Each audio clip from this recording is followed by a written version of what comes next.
Good morning and welcome to the DFS Army YouTube channel. I am Razzle11 and you can find me on X at Razzle11Grinds. We are going to take a look at some pitching for today, the 21st of September. We have a 7-game main slate this evening. Slight weather in Chicago, but it's expected to be fine from what I've read. So should be no big deal in that. Some slight wind blowing in there at Wrigley as well, but like I said, slight wind. Nothing too worrisome. So let's dig in here. At the top, we get Garrett Cole, a minus 135 favorite. The day after his teammate, Michael King, struck out 13, I believe it was, against Toronto, which is a little shocking. Toronto probably without Vlad again. I believe he was going for a late night MRI. He was scratched yesterday. So it'll be important to see. But Garrett Cole, 2 starts against Toronto, is yet to allow a run. He's not picked up a W in either start, but he's still absolutely strong. Strikeout numbers are strongest at home. His overall numbers decently better at home from a fantasy perspective. Coming off of a 4K performance, kind of bounces all around with these low strikeout games, then it bounces back. I mean, I don't mind him at 12-2. It's just not a slam dunk spot. And I obviously don't expect Toronto to strike out double digit times again. But again, Toronto's lineup weakened without Vlad. If he's out again, should make Cole somewhat of a better option. Obviously, 12-2 is quite a price tag to pay. Max Fried, minus 267, road favorite. He has been at his best when on the road. Was okay against Washington the first time he faced him.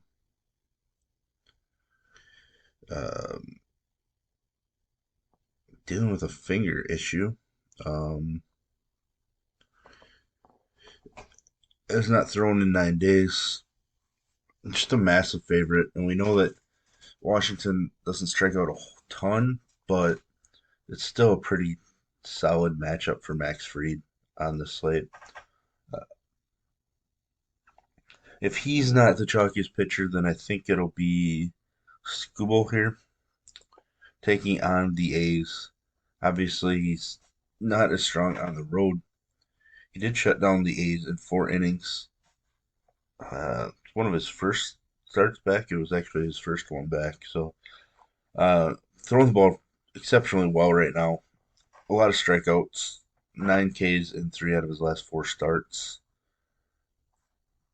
I'm going to assume a sizable favorite, minus 178. That's pretty solid for Detroit on the road. But, I mean, it's not the most exciting series for the weekend, but it still is interesting. It's Google. Should be pretty popular. Kyle Harrison against the Dodgers. Getting me called back up.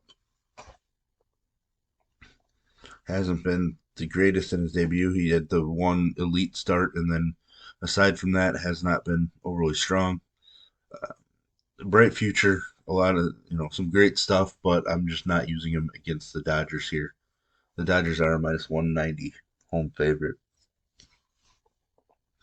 Jose Barrios, solid performance against the Yankees the first time despite giving up 3 runs. Hasn't been as strong on the road. Coming off of a great start, 20 plus in 3 straight starts. For Barrios, Gaussman was great yesterday against this Yankees lineup. I expect Barrios to be pretty solid as well. He probably would be favored if the Yankees weren't rolling out Garrett Cole. So I think Barrios is a perfectly solid option. Grayson Rodriguez on the road where he has been better. K numbers are much better on the road. Coming off of an elite level start against the Rays, taking on Cleveland. No, Cleveland doesn't strike out a ton, uh, but they also don't have a potent lineup by any means. So I am intrigued. Looks like we're still waiting for an official Cleveland starter announcement. So we're waiting on Vegas numbers as well. But I'm intrigued enough by Grayson. Excuse me. Ranger Suarez, one of my favorite DFS pitchers in general. A minus 170 home favorite. Was very solid against the Mets first time. Didn't pick up the win. The win would have been really nice. Hasn't been as good at home, so there's some worries there. His K numbers are strong at home, but he's allowing a lot more home runs, more walks, just more mistakes. Um, Coming off of a lot performance, it still put up 21 fantasy points. The walks were up, but 2 starts ago we saw what his K potential is when he struck out 10. Somebody that I really like, and he's gone for 20 plus in 3 out of his last 4 starts. Definitely going to be in my pool this evening. Kyle Hendricks, I don't think I can do it. He's been really solid against the Pirates, but there's just no K upside. Um, he has to be this. I mean, 0 earned, 6 innings, 6 strikeouts to 22 fantasy points. Didn't get the win, so I guess there is upside there, but I don't think I can go there.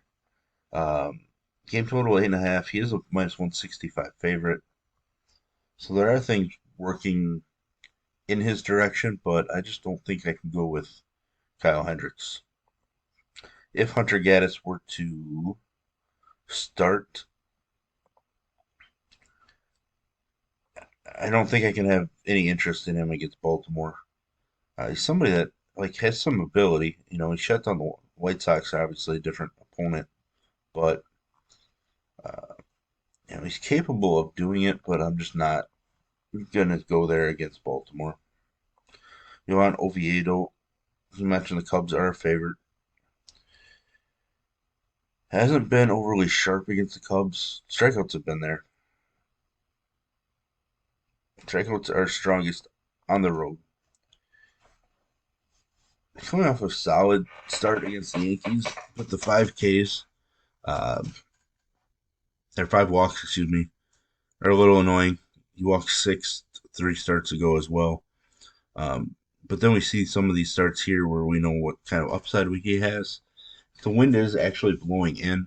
Um, I think it'd be enough to push Oviedo into my last man in area because I do think he has enough upside, and he certainly, to me, has more upside than Kyle Hendricks, despite Hendricks being the favorite in that game. Yarbrough, um, gonna have to get an idea of what their plans are here. I, I just don't know that he's gonna be a long man 3 days rest. So I just don't see it happening uh, through 89 pitches. I'm guessing that Sheehan starts somewhat normally, be on normal rest. It may not be a full 75, 80 pitches, but it could be 65. Um, so I'm interested a little bit, but I don't know. It's a shaky situation. Definitely has ability and upside.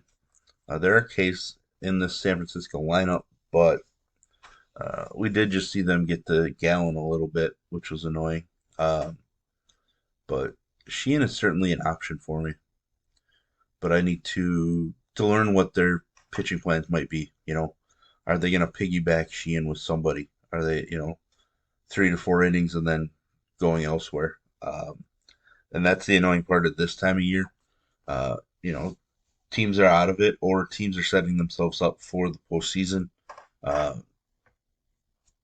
the rest and getting their rotation aligned. So uh, it'll be tough, but we will figure it out. Luis Medina throws a lot of pitches early on. Walks are an issue. There are Ks, so there is some upside. But this one is super volatile, right? Um, Boston, 26.4 DK points. He goes out there and puts up 26.4 tonight. I would guess that he ends up in the winning lineup, unless we have a couple other dominant performances. So it shows you like the upsides there. It's a solid matchup for him. He has been best at home from a fantasy standpoint, but man, relying on an Oakland pitcher just sounds dangerous. Uh, David Peterson hasn't faced the Phillies yet this year. Has not been good on the road. He's coming off of a 10K performance, which is ridiculous. It's strong start against LA, decent against Minnesota. There's probably some upside here. And I would guess there are going to be some people that use him. I think he's going to end up outside of my pool. But that's one I'm going to have to dig into previous matchups with Philly to see how this lineup has hit him. But there's just so much power, and Castellanos is on fire. So I just don't know if I'm going to get to Peterson. He's not somebody I like to play on the road. Uh, but we do try to stick to an 8-man pool. So I might have to include him just to get to work or get to make my numbers work at the end of the day. So there we have it. There's a look at pitching for today. If you enjoy what I bring to you, please hit the like button, hit the subscribe button, turn the notification bell on to get the alert anytime we drop videos here at DFS Army. If you want to join us and get access to our coaches, tools, sheets, Discord, etc., I'll put links in the description below. You can use promo code RAZ, R-A-Z, for 10% off monthly. And as always, best of luck, everybody.